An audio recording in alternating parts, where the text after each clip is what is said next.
भेजा, सरस्वती को पहले भेजा, बाद में कुबुद्धि को भेजा और आकर के कुबुद्धि और केकई की खोपड़ी पे बैठे।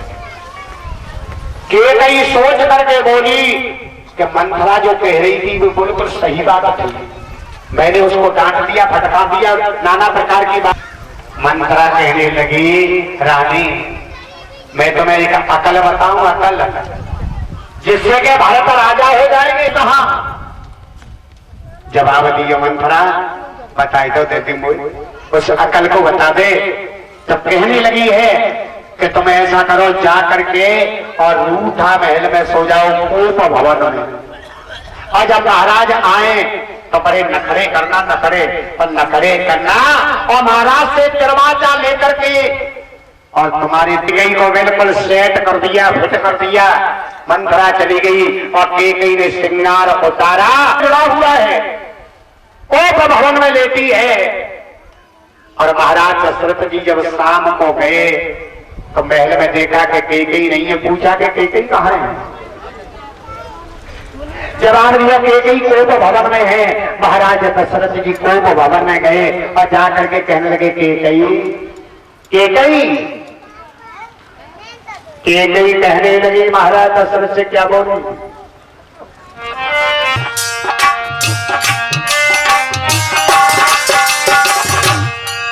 मैं कौन तुम्हारी होती हूँ, आगे आए हो।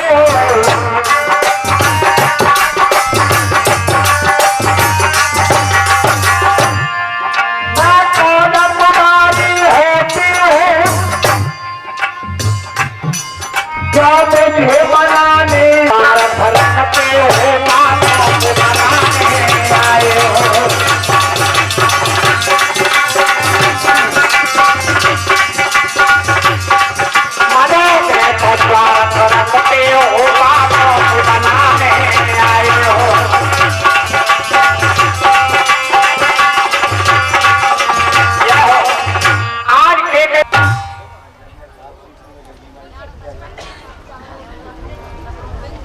पता नहीं क्या हो गया कि मेरे तो वरदान पिया बहुतों दिन पहले, मेरे तो वरदान पिया बहुतों दिन पहले।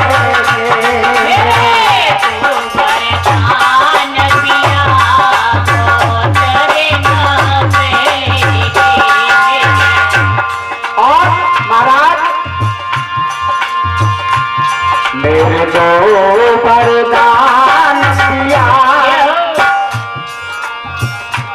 मेरे दो वरदान पिया बहुतों दिनों पहले, दो वरदान पिया बहुतों दिनों पहले। के कहीं मुझे पता है कि तुम्हारे दो वरदान मेरे पास उधार हैं, धरोहर रूप में हैं। श्री सुखदेव जी कहते हैं, राजन परीक्षित, महाराज दशरथ ने कहा कि कहीं मांगो मांगो। तो कहने लगी, महाराज पहला वरदान मांग रही हूं, सुनो। क्या वरदान मांगा पहला? अरे प्राण पते भावत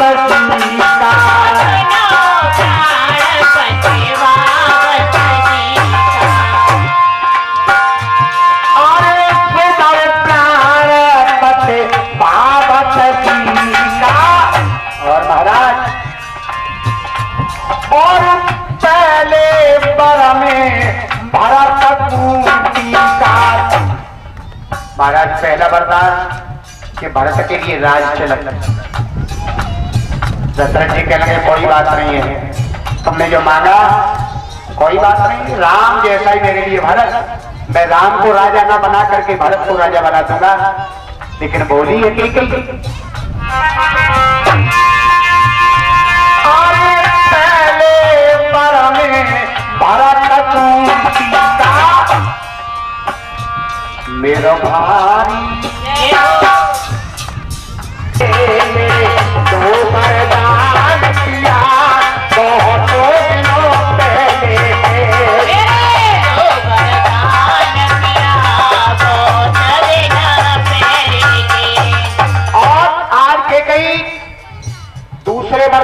ओर जा रही है। दशरथ जी से कहने लगी महाराज दूसरा वरदान मांगो। बोलो मांगो। महाराज दूसरा वरदान मेरा बहुत कड़ा। दशरथ जी कह लगे कैकेयी मांग मांग कैकेयी मांग। मैं क्षत्रिय हूं, मेरा कलेजा कभी कांपने वाला नहीं है। मांग क्या मांगना चाहती है? दूसरे वरदान मांग रही है। क्या मांगा है दूसरे वरदान में? अरे तापस पे से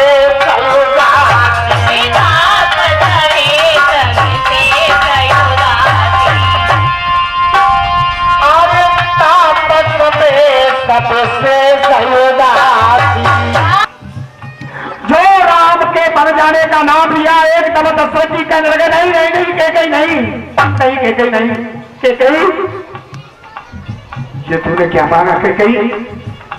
कहने लगी कैकेयी महाराज मैंने तो पहले आज महाराज दशरथ की आंखों से आंसू बहने लगे और कैकेयी से बार बार बोले महाराज दशरथ कैकेयी तू मुझे जिंदा मत मार के चाहिए। मेरा बेटा राम वन को जाएगा कैकेयी तो मैं कैसे देखूंगा कि मेरा बड़ा पुत्र और मुझे छोड़ करके वन के लिए जा रहा है। कैकेयी मैं तेरे हाथ जोड़ता हूं इस वरदान को मत मांगे। कैकेयी कहने लगी महाराज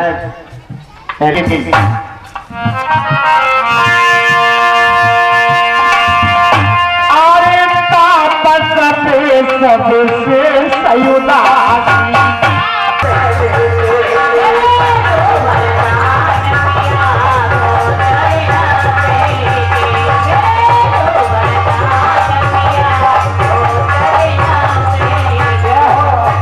आज महाराज दशरथ ने जब प्रार्थना को पछाड़ रखा गई रोग में मर रहा कैकेयी एकदम कैकेयी बोली महाराज सेना कहना कथनी और करनी में बड़ा फर्क होता है। आपने फौरन कह दिया मैं मांग ले लेकिन जब मैंने माना तो आप अब रो रहे हो। सुनो महाराज आप तो ये जानते थे कि भगवान में कैकेयी जाने क्या मांगेगी? सत्य सराय कहेरी वर देना और जाने नहीं का मांग चलेना मांगेगी चलेना। महाराज मैं कहती हूँ कोई बात नहीं है आप वचन कहकर के लौट जाओ और मुझे कुछ भी नहीं चाहिए। लेकिन तुम क्या करेंगे? वचन लौट जाओ। हाँ महाराज वचन लौट जाओ वचन और कोई बात नहीं है। आज मेरे शरण पहलियों की वचन सुनकर के महाराज दशरथ बोले और क्या कहा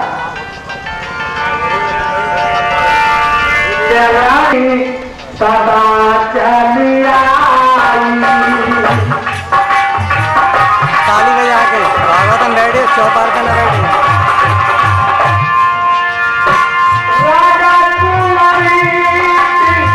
कहना चाहता हूँ कि राम के लोग में कैकेयी में मर जाऊंगा और राम को बस ज्यादा देख नहीं सकता हूँ मैं।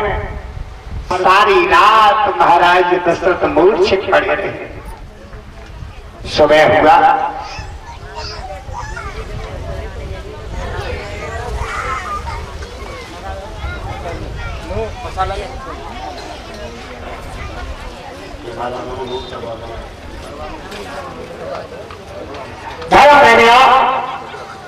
शहर बना के और नर नारी एकत्रित हैं। बोले आज राम जी राजा बनाए जाएंगे, राम जी राजा बनाए जाएंगे। लेकिन समय ज्यादा होता जा रहा है तो तुम मेरे पास राम जी को भेज दो। सुमंत ने जाकर के राम जी से कहा राम तुम्हारे पिता श्री ने तुम्हें याद किया है। आज राम जी दौड़ करके गए और कैकेयी के कोप भवन में पहुंचे। देखा कि पिताजी मूर्छित पड़े हैं। राम जी ने कहा पिताश्री प्रणाम। पिताश्री प्रणाम कहते कहते तुम महापवन को जाओगे, मैं महलों में रहूंगी। तो कहने लगी सीता अजी बिन पति तुम्हारे, अजी बिन पति तुम्हारे जीवनो है नारा।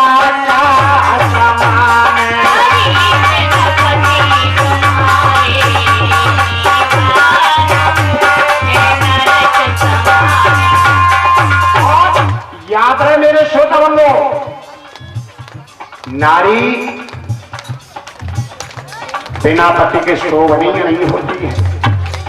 नारी बिना पति की शोभा नहीं पाती है।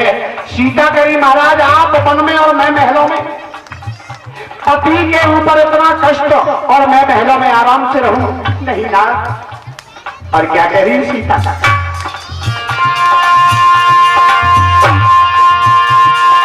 अरे अजीब पति तुम्हारे तोरा तोरा है मारा का।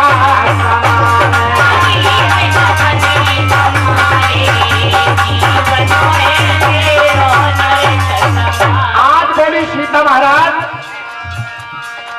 जिया बिना देह नदी बिना बारी,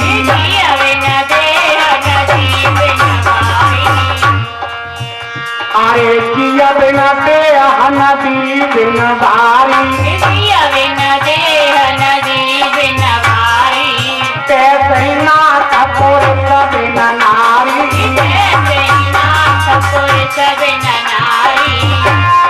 अरे अजीब पति तुम्हारे पूरा पूरा है माया का समान।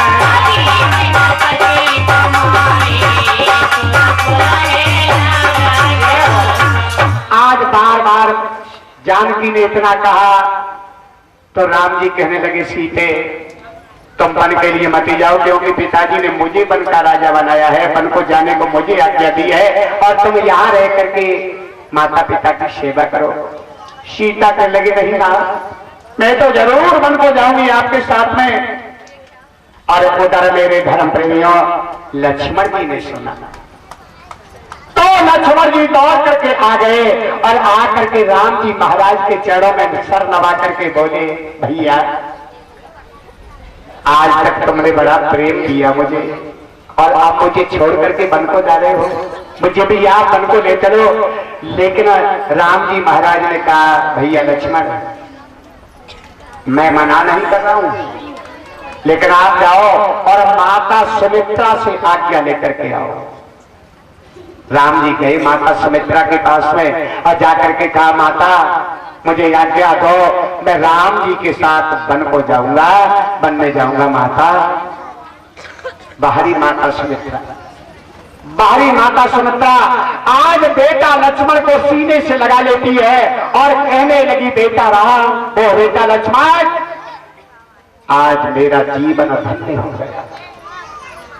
क्यों कि तुम राम जी की सेवा करने वन में जा रहे हो, मेरा जीवन धन्य हो गया बेटा, मेरा जीवन धन्य हो गया। और क्या कहा है यहाँ चौपाई कितनी सुंदर है।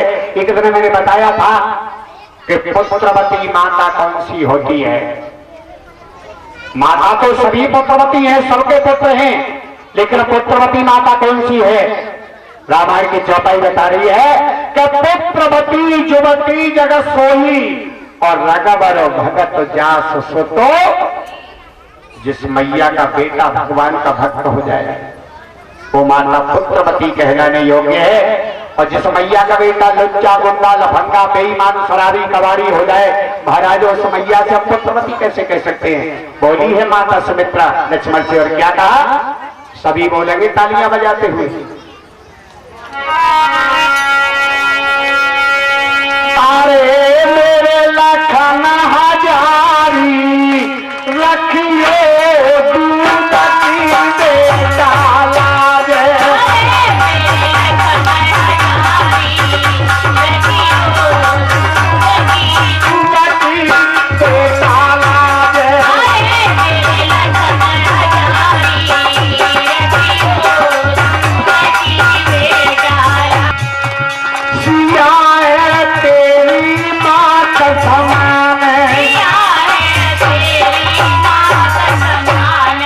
अरे पिया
बेटा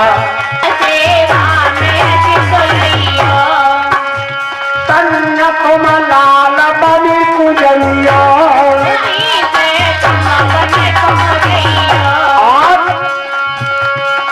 अरे लाल तैसी का हमारी लड़ियो दूरगी बेटा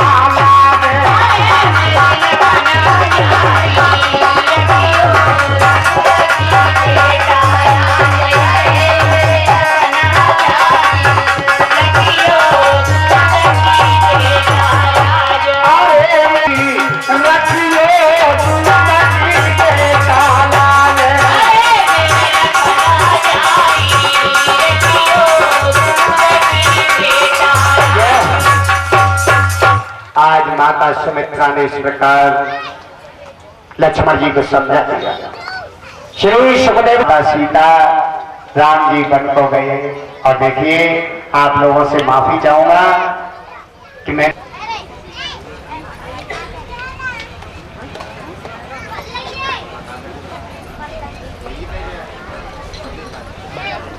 दौड़ पड़ी उस ताला में से तो सनविष्टा के कपड़े तू तो कड़ा खाती हमारे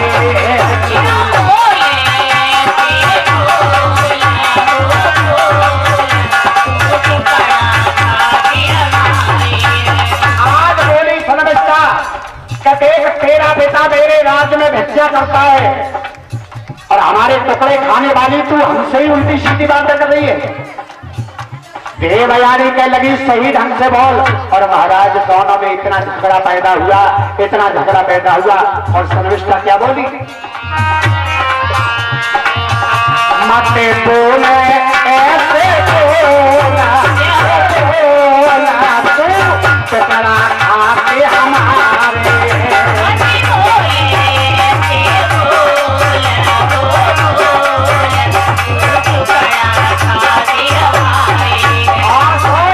देवयानी से कहा सनविष्टा ने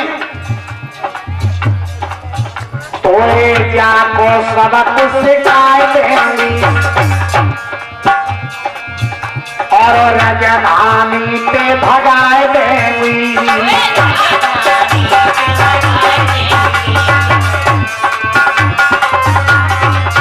आज सनविष्टा बोली देख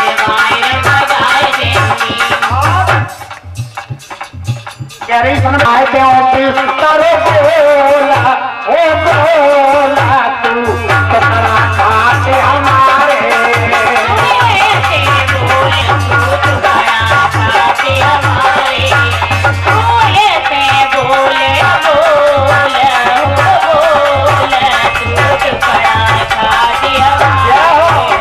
बाहर निकलवा दूंगी। एक दोनों में झगड़ा हुआ और झगड़ा होते होते मेरे धर्म प्रेमियों सनविष्टा ने देवयानी को कुएं में धक्का दिया और देवयानी कुएं में जाकर के गिर पड़ी। सनविष्टा सहेलियों को लेकर के चली गई। देवयानी कुएं में पड़ी है और मेरे धर्म प्रेमियों जब देवयानी कुएं में पड़ी है और विलाप कर रही है कि मेरा अब कुएं में से कोई निकालने वाला भी नहीं है। उधर से महाराज अयाती और शिकार खेल करके आए और जो रोने की आवाज सुनी महाराज ने तो घोड़ा से उतरे और घोड़ा से उतर करके कुएं में झांक करके देखा और पूछा कौन हो तुम, क्यों रो रही हो? उसमें कहने लगी महाराज मैं शुक्राचार्य की पुत्री देवयानी हूं और मुझे मेरी सहेली इसमें ढकेल गई है। जैसे ही राजा ने उसको निकाला और पहुंचा पकड़ करके उसको बाहर निकाला। जब पहुंचा पकड़ करके बाहर निकाल लिया और कहा जाओ, लेकिन देवयानी क्या बोली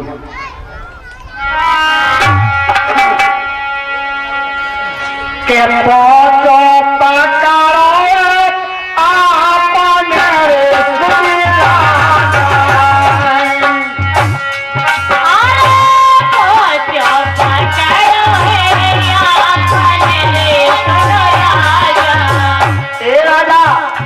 तुमने मेरा पहुंचा पकड़ा है। पहुंचा राजा कहने लगे तो क्या हो गया, मुझे पहुंचा पकड़ लिया तो अब मुझे क्या करना पड़ेगा? देवयानी बोली अरे पहुंचो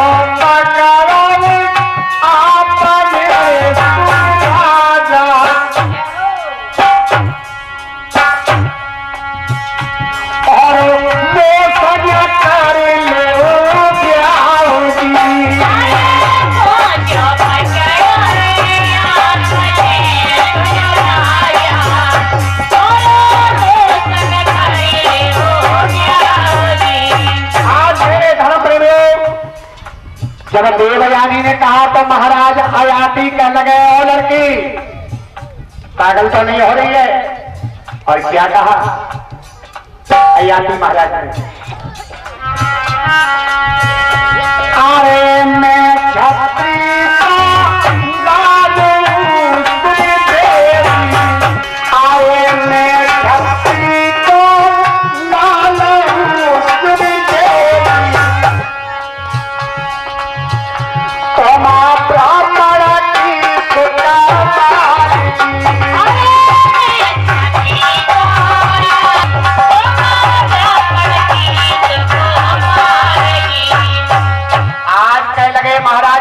मैं तेरे साथ विवाह नहीं करूंगा।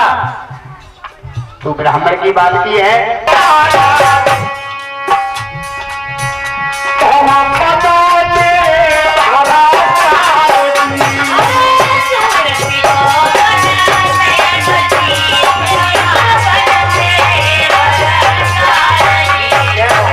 आज कहने लगी महाराज चाहे आप कुछ भी करिए लेकिन आपकी सूरत मेरे जिगर में समाई हुई है।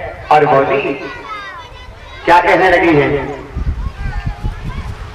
मैंने तो आपको तन मन से अपना पति मान लिया है। राजा अयाती कहने लगे कोई बात नहीं, जब समय आएगा तो देखूंगा। और श्री सुखदेव जी कहते हैं राजा परीक्षित इस प्रकार से और देवयानी का विवाह महाराज श्री सुखदेव जी समाधान करते कि हो जाना। देवयानी का विवाह महाराज अयाती से हुआ